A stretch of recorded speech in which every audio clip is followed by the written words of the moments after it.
Bismillahirrahmanirrahim. Assalamualaikum warahmatullahi wabarakatuh.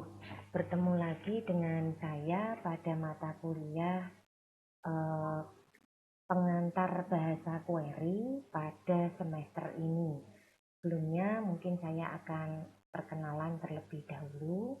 Jadi untuk semester ini kebetulan saya mendapat tugas untuk mengampu mata kuliah pengantar bahasa query. Ini adalah nama lengkap saya. Anda bisa panggil saya Bu Maya dengan kode pengajaran MYU. Nah, tentunya untuk mengikuti perkuliahan yang nanti akan saya berikan pada semester ini, ada beberapa hal yang perlu saya sampaikan sebelumnya. Jadi mengenai tata tertib itu pasti ada, dan kontrak kuliah juga pasti ada di setiap dosen pengampu, dan itu juga berlaku untuk kelas SKP 19-2. Nah, jadi pada hari ini, hari Kamis ya, di sini tanggal 17 September 2020 kita bertemu untuk perkuliahan yang dimulai pada jam 10:15. Jadi pada kelas SKP 19-2 di sini diingat-ingat bahwa setiap hari Kamis jam 10 nanti ada perkuliahan dengan saya dengan mata kuliah pengantar bahasa query. Nah, di sini untuk pengantar bahasa query nanti akan kita pelajari kurang lebih ada 18 kali pertemuan, di mana ada pertemuan ke-9 dan ke-18 itu adalah UTS dan UAS. Nah, tentunya untuk bisa mengikuti perkuliahan saya, seperti yang sudah saya sampaikan di depan tadi, ada beberapa kontrak kuliah yang kita sepakati terlebih dahulu. Untuk yang pertama adalah masalah kehadiran. Jadi di sini untuk kehadiran prosentasenya adalah 20%, cukup tinggi. Jadi pada masa pandemi seperti ini kita melakukan kuliah secara daring. Harapan saya untuk absensi itu jangan sampai kosong ya. Karena untuk login ini diberikan waktu yang cukup banyak. Jadi seandainya Anda memang karena satu dan lain hal terkendala, ini bisa ditunggu sampai bisa melakukan login dengan baik. Kemudian untuk kehadiran sendiri ini memiliki beberapa hal yang bisa dijadikan ukuran apakah Anda bisa mengikuti ujian atau tidak. Nah, di sini yang pertama untuk prosentase kehadiran itu merupakan syarat mutlak untuk ujian, baik itu UTS maupun ujian akhir, ya, di mana ada batas minimal untuk kehadiran yaitu 75% dari jumlah tatap muka. Ya, jadi harapannya kalau memang itu 100%, Anda masih bisa menggunakan 25% untuk tidak hadir. Nah, di sini minimal 75% itu sudah kita anggap standar masuk. Nah, bagaimana jika kurang dari 75%? Jika antara 50% sampai dengan 75%, maka akan ada tugas tambahan untuk mahasiswa yang bersangkutan. Untuk tugasnya sendiri nanti bisa menghubungi dosen pengampu. Nah, kemudian bagaimana jika presentasinya itu 50% kurang, ya, jadi 50% aja tidak ada. Nah, di sini dengan terpaksa maka diharapkan untuk mengulang pada semester berikutnya untuk mata kuliah yang sama. Nah, saya kira untuk persentase kehadiran dengan persentase yang cukup besar ini bisa diperhatikan. Jadi jangan lupa untuk selalu login di Siakap, ya. Nah, berikutnya adalah tugas-tugas. Untuk tugas-tugas ini poinnya 40%. Untuk tugas sendiri itu meliputi ada tugas harian, di mana tugas harian itu biasanya berupa kuis, ya. Kemudian yang nanti bisa Anda jawab pada kolom komentar YouTube channel. Nah, kemudian Ada juga tugas yang sifatnya dikumpulkan pada waktu tertentu, sudah ada tenggat waktunya ya. Nah, di sini untuk tugas yang dikumpulkan pada waktu tertentu nanti pengumpulannya masuk ke classroom. Nah, makanya untuk kelas SKP 19-2 nanti kita bisa ada media untuk berkomunikasi maupun media untuk mengumpulkan tugas, yaitu baik melalui WA group ataupun melalui classroom ya. Nah, kemudian yang berikutnya adalah ujian. Untuk ujian ini bobotnya adalah 40%, terbagi atas UTS 20% dan ujian akhir semester 20%. Nah, saya kira cukup paham ya untuk tata tertib ataupun kontrak kuliah yang saya berikan untuk mata kuliah pengantar bahasa query ini. Nah, baiklah, untuk selanjutnya langsung saja kita masuk pada materi pengantar untuk siang hari ini. Yang pertama yaitu kita membicarakan tentang manfaat dari query ya. Seperti kita ketahui bahwa query ini dipergunakan pada semua database ya. Contohnya ada akses. Mungkin akses ini adalah database yang paling Anda kenal dan paling dekat karena ini masuk dalam paket Office ya. Biasanya mudah dipelajari. Database awal yang dipelajari adalah akses ini. Kemudian ada MySQL, mungkin juga sudah ada yang praktek dengan database MySQL. Kemudian ada SQL Server yang sifatnya untuk network atau jaringan, kemudian Oracle. Nah, jadi ini adalah nama-nama database yang sebagian saja, yang lain pun juga sama menggunakan query. Jadi bisa dikatakan bahwa query ini merupakan bahasa umum dari database. Kemudian yang kedua, manfaatnya bahasa yang dipergunakan itu baku dan bentuknya hampir sama. Sebagai contoh, ada perintah select bintang from nama tabel. Nah, perintah select artinya untuk menampilkan, diikuti dengan bintang. Bintang ini untuk menampilkan data secara keseluruhan. Nah, jadi kalau kita lihat di sini, bahasa yang dipergunakan itu adalah bahasa yang istilahnya sering kita pergunakan juga untuk kegiatan sehari-hari. Sehingga dengan adanya query ini tentunya akan lebih paham dan lebih mudah untuk dipelajari. Nah, untuk bahasa sendiri yang dipergunakan antara database yang satu dengan yang lain itu hampir sama untuk bentuknya. Sehingga kita tidak mengalami kesulitan ketika akan mempelajari database tersebut, terutama untuk masalah query-nya.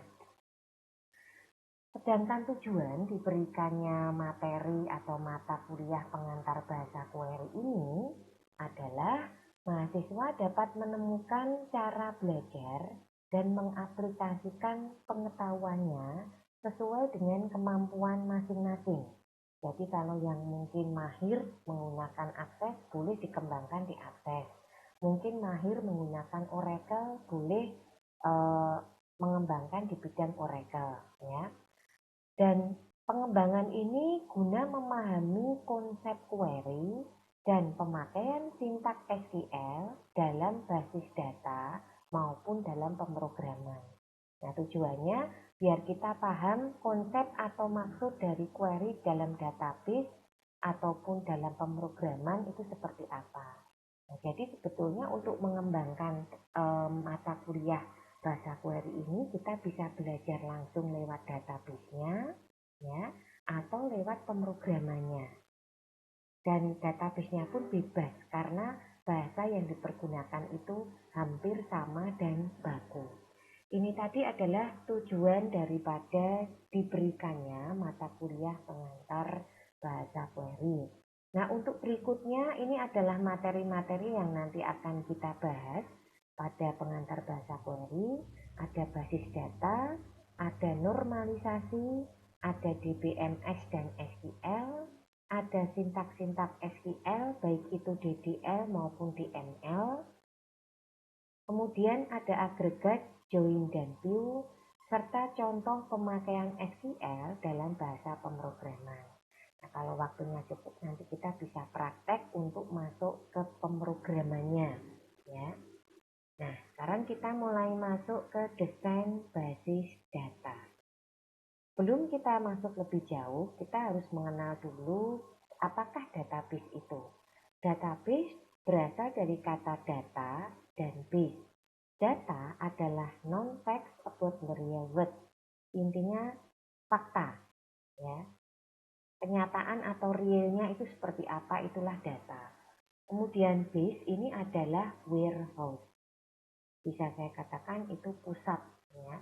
Jadi bisa diartikan di sini database adalah koleksi dari data yang saling berhubungan.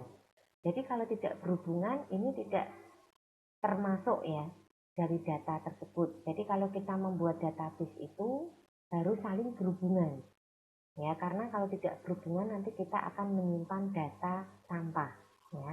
Nah, kemudian yang diorganisasi sedemikian rupa sehingga dapat dimanfaatkan kembali dengan cepat, tepat, dan murah, ya.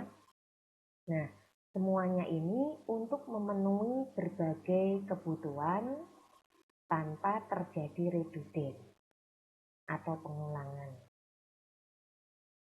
yang tidak perlu dan disimpan dalam media penyimpanan elektronik. Nah, jadi kalau kita lihat di sini disimpulkan bahwa database itu kumpulan dari data yang memiliki hubungan, kemudian diorganisasi. Maksud diorganisasi di sini, kalau kita membuat database, kita akan menentukan nama fieldnya apa, tipe fieldnya apa, ya, misalkan namanya kode barang, tipenya teks, misalkan, atau karakter, gitu ya. Kemudian width-nya itu misalkan 5 digit. Description-nya karena kode BRG, kemudian kita berikan description atau keterangan kode barang. Nah, ini adalah bentuk pengorganisasian. Nah, dalam membuat database biasanya kita menentukan mana primary key-nya, mana secondary key-nya, ya. Jadi sekali lagi ini yang disebut organisasi di dalam database tadi. Kemudian harapannya dari data yang saling terhubung tadi itu bisa dimanfaatkan kembali dengan cepat, tepat, dan murah. Ya, kalau dulu kita mengambil data itu kita mungkin harus butuh waktu, tenaga, biaya, ya, untuk mengumpulkan semua data yang kita butuhkan. Tetapi dengan adanya database yang sudah tersimpan, ini kita tinggal melakukan searching saja atau melakukan list untuk data yang kita inginkan. Nah, ini kelebihannya sehingga dikatakan cepat, tepat, dan murah. Nah, kemudian dicontohkan di sini basis data universitas. Nah, ini misalkan kita membuat sebuah perancangan atau perencanaan dari basis data universitas itu biasanya berisi apa saja. Nah, biasanya berisi informasi tentang satu entity. Entity itu sama juga dengan bagian, ya, diartikan sama dengan bagian. Nah, kalau kita bicara universitas, biasanya isinya apa saja? Nah, kita sebutkan ada bagian mahasiswa, ada bagian fakultas, ada bagian mata kuliah, ada bagian ruang kuliah, ada bagian PAK, ada bagian dosen, ada bagian PAU, ada bagian perpustakaan, ada bagian jadwal, ada bagian UPM, ada bagian LP2M. Banyak sekali ya kalau kita lihat di sini. Ini adalah entity. Jadi entity itu nama bagian. Nah, biasanya dari setiap entity tersebut itu harus punya relasi atau hubungan. Ingat, tadi database itu adalah kumpulan atau koleksi dari data yang saling terhubung. Nah, tentunya ketika kita menyebutkan bagian-bagian tersebut harus memiliki link atau hubungan. Contoh, relasi antar entitas seperti jadwal. Jadwal ini tentunya menghubungkan bagian apa saja. Satu, dosen. Ya, kemudian yang kedua, mata kuliah. Kemudian yang ketiga itu ruang kuliah. Kemudian yang keempat itu ada mahasiswa. Ya, jadi kalau kita lihat ini adalah relasi yang terjadi antar entitas ketika kita membuat jadwal. Nah, kemudian KHS itu kartu hasil studi. Ini merupakan relasi antar entitas apa saja. KHS itu yang jelas bagian mahasiswa, kemudian ada dosen wali, kemudian ada PAK. Ya, jadi kalau kita lihat ini tetap ada relasinya. Kemudian nilai juga. Yang berikutnya ada transkrip nilai. Nah, untuk transkrip nilai ini entitas apa saja yang kira-kira terhubung? Yang pertama jelas bagian prodi, ya. Kemudian yang kedua mahasiswa. Yang ketiga adalah dosen untuk dosen pengampu mata kuliah. Kemudian yang keempat itu adalah kurikulum. Yang kelima itu adalah jadwal, ya. Jadi kalau kita lihat ini relasi yang terjadi antar entitas atau bagian yang saya sebutkan tadi. Saya kira saya sudah memberikan contoh yang cukup banyak untuk basis data sistem informasi dari universitas. Nah, berikutnya, sebuah database biasanya dirancang dan dibuat dengan tujuan tertentu. Dalam sistem database relasional, tabel database saling terhubung antara satu dengan yang lain. Dalam tabel database itu akan selalu memiliki satu atribut name, yang kedua relation name, yang ketiga tuple. Nah, tolong dibedakan dari istilah tiga ini. Yang pertama atribut itu adalah ini ya, hampir mirip dengan nama untuk entity tadi. Jadi ini adalah nama-nama atributnya. Kemudian seperti nama tabelnya, seperti itu. Kemudian relation itu adalah nama kardinalitasnya. Jadi seperti one to one to many to many. Mungkin bisa saya perjelas untuk relasi names ini. Kalau one to one dicontohkan, satu mahasiswa pasti memiliki satu nomor induk mahasiswa. Ya, punya satu nomor NIMAN, nomor induk mahasiswa nasional. Nah, kemudian one to many. Satu pimpinan itu dia akan membawai beberapa anggota. Contohnya direktur membawai beberapa karyawan di bagiannya masing-masing. Kepala bagian membawai karyawan di bagian atau divisi masing-masing. Contohnya seperti itu. Nah, kemudian ada juga many to many. Kalau relation name atau kardinalitas many to many ini biasanya pasti menghasilkan tabel baru, ya. Dengan catatan bisa diuji secara terbalik. Contohnya adalah tabel beli. Ini terjadi antara konsumen dengan barang atau produk. Ketika kita uji, maka akan terjadi pengujian seperti ini. Apakah satu konsumen bisa membeli banyak produk? Jawabnya ya, berarti memenuhi. Kita balik. Apakah satu jenis produk bisa dibeli oleh banyak konsumen? Jawabnya ya. Nah, kalau ini sudah melalui proses pengujian dan diperoleh hasil ya di situ, maka dia memenuhi syarat untuk masuk dalam kategori many to many dan pada akhirnya akan menghasilkan satu tabel baru yaitu tabel beli di tengah-tengahnya tadi. Nah, ini yang terjadi pada nama-nama relasi tadi. Nah, kemudian tuples ini adalah record. Record itu ya dalam per baris ya, bukan per kolom. Jadi misalkan namanya Lia, rumahnya di Jalan Melati nomor 62, kemudian hobinya mungkin main TikTok seperti itu ya. Nah, ini satu record ya. Jadi diambilnya itu per baris. Nah, kita contohkan sistem database relasional seperti ini. Jadi, seperti yang sudah saya contohkan tadi, ini ada atribut atau tabel dengan nama produk, kemudian ada tabel dengan nama konsumen. Masing-masing tabel ini sudah memiliki nama-nama fieldnya sendiri-sendiri, ya. Nah, kemudian direlasikan atau dihubungkan. Relasinya adalah many to many. sehingga menghasilkan tabel baru yaitu tabel jual dengan posisi field yang baru dan ada juga yang lama sebagai hasil relasi. Ya, ini adalah contoh dari database relasional. Nah, contoh berikutnya ini kita bisa berikan ada ini ya gambar. Jadi untuk relation name-nya itu mahasiswa, tuples-nya itu adalah per baris ini, untuk atributnya itu adalah nama-nama field-nya.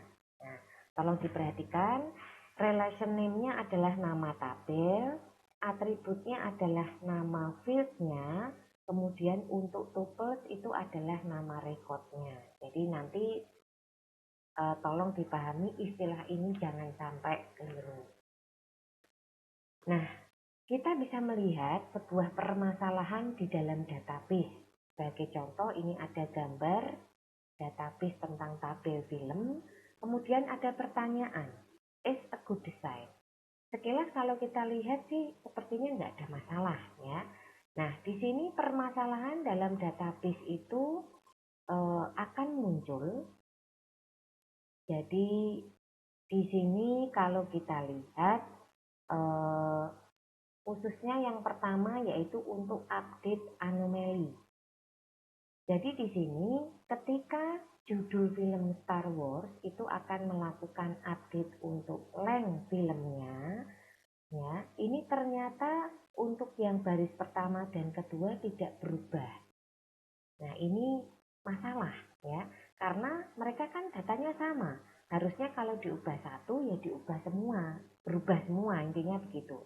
Nah, di sini update anomali itu adalah update pada satu tupel tidak mengubah pada tupel yang lain. Nah, ini yang harus diperhatikan ya. Jadi permasalahan anomalinya di sini. Berikutnya untuk redundant. Redundant itu adalah informasi yang diulang-ulang dalam beberapa tupel atau record. Kalau kita lihat ini terjadi pada kolom film type ya, di mana isinya color semua. Kalau memang sama seharusnya tidak perlu dituliskan di dalam tabel film ini karena akan mengulang-ulang hal yang sama. Jadi kita sudah mengenal ada dua anomali ya, update anomali dan redundant anomali. Berikutnya ada delete anomali. Nah, di sini dicontohkan, misalkan untuk star name Emilio Estevez dihapus, itu ternyata semua satu baris ini ikut terhapus. Padahal maksud kita tidak seperti itu. Ya, karena kalau ini satu baris terhapus berarti informasi satu ini hilang semua. Yang diinginkan dari tabel yang betul itu kita hanya menghapus bagian yang kita inginkan saja, khususnya untuk star name-nya, untuk si Emilio ini. Tapi ternyata berdampak pada hilangnya data atau informasi mulai dari title, kemudian year, length, film type, sampai studio name. Nah, ini masalah ya. Nah, berikutnya insertion anomaly. Insertion anomaly ini adalah jika kita menyisipkan tupel baru, maka akan terjadi inkonsistensi pada atribut tersebut. Sebagai contoh, misalkan untuk Star Wars kita ketahui studio name-nya itu Fox. Sudah ada beberapa record yang sama ya. Nah, ternyata kita ingin menambahkan studio name kedua yang juga menampilkan title Star Wars ini. Nah, efeknya ketika kita baca di sini terjadi hal yang tidak konsisten. Kok berbeda ya yang atas Fox padahal 3 record itu sama. Ini ada satu record dengan nama yang mencolok berbeda, MGM. Nah, harusnya tidak seperti ini. Harusnya kalau kita menyisipkan studio name lagi, itu tidak terjadi inkonsistensi seperti ini. Tetap bisa. Misalkan studio name 1 itu Fox, studio name 2 itu MGM. Nah, solusinya seperti itu. Oke, jadi untuk masalah anomali ini ada 4 intinya, diulang lagi. Ada redundance, itu pengulangan informasi dalam beberapa tupel yang sebenarnya tidak diperlukan. Yang kedua, update anomalies. pengubahan informasi dalam satu tupel yang tidak kompak atau inkonsistensi. Kemudian yang ketiga, deletion anomalies, kehilangan informasi akibat penghapusan informasi. Yang keempat, insertion anomalies, penambahan tupel baru yang tidak konsisten. Ini adalah permasalahan anomali yang kita temui ketika kita belajar database. Baiklah, kira-kira itu yang bisa saya sampaikan dulu untuk materi pada siang hari ini. Dan seperti biasa, pada akhir pertemuan untuk nilai harian, ini saya memberikan kuis ya. Kuisnya simpel saja, di mana untuk kuis ini nanti bisa Anda jawab pada kolom komentar YouTube channel. Ya. Nah, kemudian hasilnya akan langsung dinilai di Classroom. Pertanyaan dari kuis untuk siang hari ini, yang pertama, ada berapa macam masalah anomali? Yang kedua, apakah update anomali itu? Ketika menjawab, berikan contohnya juga supaya jelas. Kemudian yang ketiga, apakah insertion anomali? Nah, ini juga dijawab berikut dengan contohnya, supaya Anda bisa mendapatkan nilai yang optimal. Jangan lupa nanti untuk kuis sekali lagi dijawab pada kolom komentar YouTube channel. Dan jangan lupa Anda untuk selalu login di Siakap ya, karena itu untuk absensinya.